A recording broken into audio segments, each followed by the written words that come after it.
മഹത്വം. വെളിപ്പാട് പുസ്തകം 12-ാം അധ്യായം. സ്വർഗത്തിൽ വലിയൊരു അടയാളം കാണായി. സൂര്യനെ അണിഞ്ഞൊരു സ്ത്രീ, അവളുടെ കാൽക്കീഴ് ചന്ദ്രനും അവളുടെ തലയിൽ 12 നക്ഷത്രങ്ങളും ഉള്ള കിരീടവും ഉണ്ടായിരുന്നു. അവൾ ഗർഭിണിയായി നോവുകിട്ടി വേദനപ്പെട്ട് നിലവിളിച്ചു. സ്വർഗത്തിൽ മറ്റൊരു അടയാളം കാണായി. 7 തലയും 10 കൊമ്പും തലയിൽ രാജമുടിയുമായി തീ നിറമുള്ള മഹാസർപ്പം. അതിൻ്റെ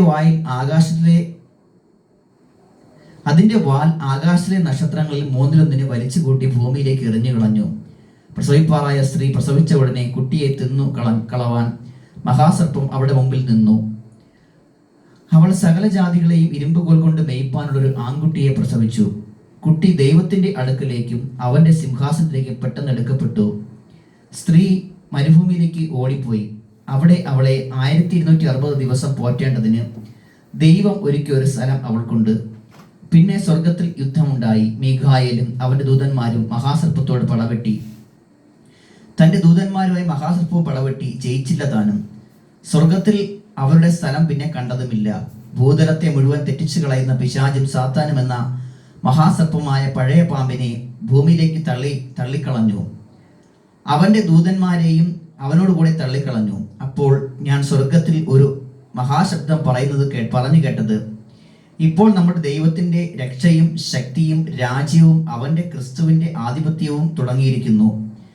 നമ്മുടെ സഹോദരന്മാരെ രാപ്പകൽ ദൈവസന്നിധിയിൽ കുറ്റം ചുമത്തുന്ന അപവാദിയെ തള്ളിയിട്ട് കളഞ്ഞുവല്ലോ. അവർ അവനെ കുഞ്ഞാടിന്റെ രക്തം ഹേതുവായിട്ടും തങ്ങളുടെ സാക്ഷിവചനം ഹേതുവായിട്ടും ജയിച്ചു. മരണപര്യന്തം തങ്ങളുടെ പ്രാണനെ സ്നേഹിച്ചതുമില്ല. ആകയാൽ സ്വർഗവും അതിൽ വസിക്കുന്നവരുമായുള്ളവരെ ആനന്ദിപ്പിൻ.